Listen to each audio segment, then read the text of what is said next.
के मीडिया में रिपोर्ट की जा रही है कि सियासी मुदाखलत पर सजा सुनाई गई है। अब ये एक बड़ी अजीबोगरीब बात है कि सियासी मुदाखलत फैज हमीद क्या अकेला कर रहा था?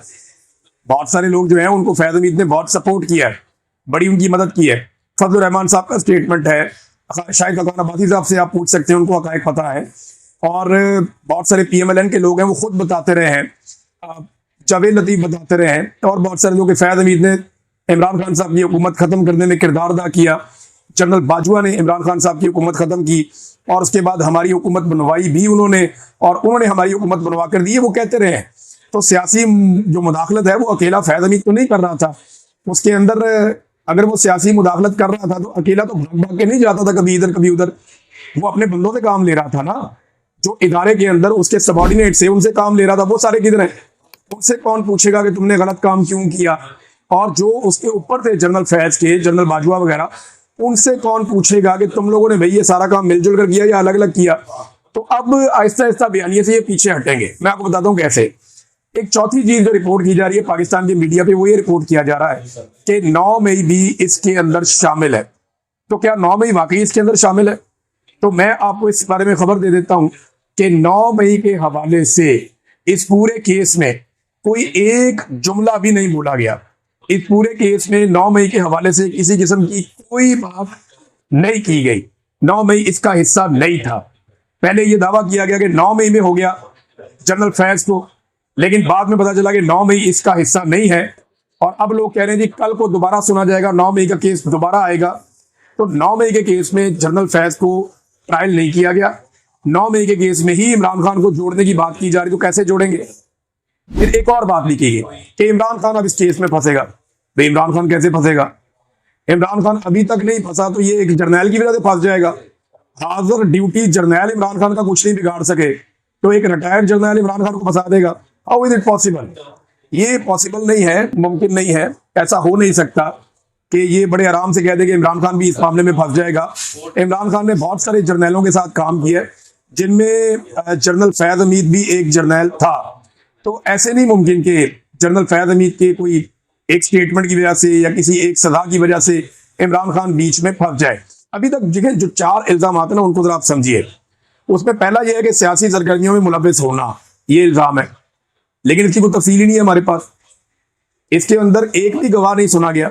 जनरल फैज ने पूरी लिस्ट फराम की थी लंबी चौड़ी कि इन लोगों को बुलाएं और पूछें कि मैंने सियासत में कौन सी मुदाखलत की। और जनरल फैज ने यह भी कहा था कि मैंने जो किया चेन ऑफ कमांड के तहत किया, जो मुझे कहा गया मैंने वो हुक्म बजा लाया, मैंने अपने से कुछ नहीं किया। तो सियासी सरगर्मियों का मामला किधर है फिर?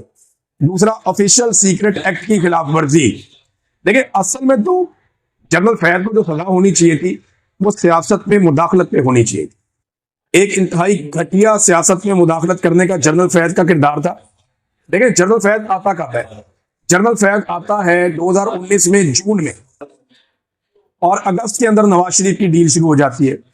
यानी जनरल फैज 2019 को जून में DG-ISI बनता है, और जैसे ही ये DG-ISI बनता है, इसके DG-ISI बनने के 2 महीने के बाद नवाज शरीफ की डील शुरू हो जाती है पाकिस्तान से बाहर जाने के लिए। मैंने ये बात सितंबर में रिपोर्ट कर दी थी कि अगले 2-2.5 महीनों में नवाज शरीफ पाकिस्तान छोड़कर पाकिस्तान से बाहर चला जाएगा, और ये रिकॉर्ड के ऊपर मौजूद है।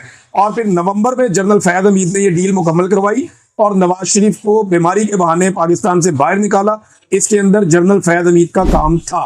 और मैं जाती तौर पे ऐसे लोगों को जानता हूं जो बार बार दावा करते रहे हैं कि जनरल फैज ने नवाज शरीफ को और उसकी फैमिली को दौरान जेल बहुत ज्यादा फैसिलिटेट भी करवाया था। अब ऑफिशियल सीक्रेट एक्ट की खिलाफ वर्जी, वो फिर जर्नैल जाने, उनका काम जाने, इसके बारे में कोई तफसीलात तो बताई नहीं गई। फिर तीसरा जी, इख्तियारात और सरकारी वसाइल का गलत इस्तेमाल, ये तो सारे करते हैं, आज भी हो रहे हैं।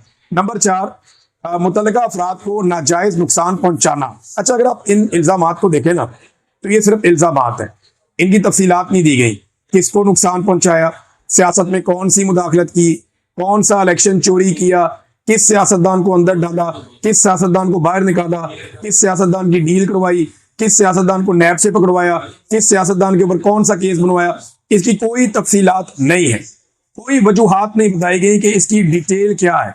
जब तक आप अवाम को बताते नहीं है तब तक वो एहतसाब नहीं होता, वो इंसाफ नहीं होता। फिर तफसीलात और शवाहिद का बिल्कुल कोई जिक्र नहीं है, बिल्कुल कुछ भी शेयर नहीं किया गया। इस पूरे केस के अंदर। और बाजवा कहाँ गया, बाकी किरदार कहाँ गए?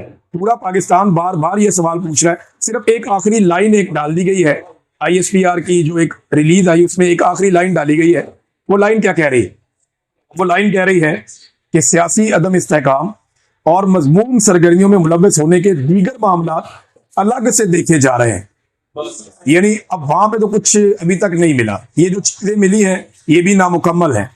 और जो लॉयर है जनरल फैज हमीद का, उसका भी ये मानना है कि इसके अंदर कुछ इस तरह का नहीं था। देखिए, फैज हमीद ने घटिया तरीन पाकिस्तान की सियासत में मुदाखलत की, बिल्कुल वैसे ही जैसे उससे पहले वाले DGI करते रहे, जैसे परवेज मुशर्रफ के दौर में DGI करते रहे, जैसे ज़ियाउल हक के दौर में DGI करते रहे, जैसे कियानी के दौर में DGI करते रहे, जैसे राहील शरीफ के दौर में DGI करते रहे, जैसे बाजवा के दौर में DGI करते रहे, जैसे आज DGI पाकिस्तान की सियासत के अंदर लगातार मुदाखलत कर रहे हैं। ये तो पुराना खेल है। फैज हमीद ने भी ये घटिया खेल खेला, लेकिन पकड़ा अकेला क्यों जाए? ये रास्ता तो अच्छा हो गया, खुल गया। एक DGI पकड़ गया, बाकी सारे कब पकड़े जाएंगे? सियासत में मुदाखलत का यहाँ पे इन्होंने कह दिया, सियासी सरगर्मियों में मुलव्वस होना।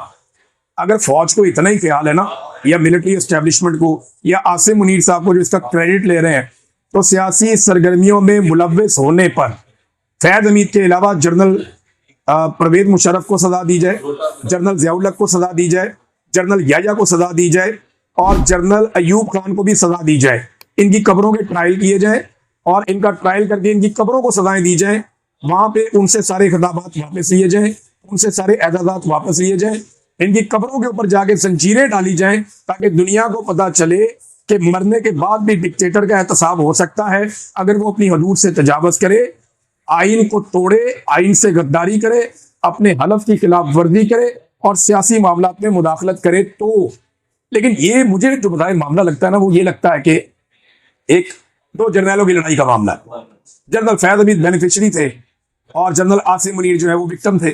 आसिम मुनीर को निकाला, फैज हमीद आ गया। मुझे लगता है ये वो लड़ाई है, इससे ज्यादा मुझे इसके अंदर कुछ और दिखाई नहीं दे रहा। PMLN के ऊपर तो बड़े एहसानात किए हैं, यानी ये तो खुद कहा उन्होंने, फजलुर रहमान साहब ने, दीगर लोगों ने, कि फैज हमीद ने ये इमरान खान की हुकूमत गिराई थी।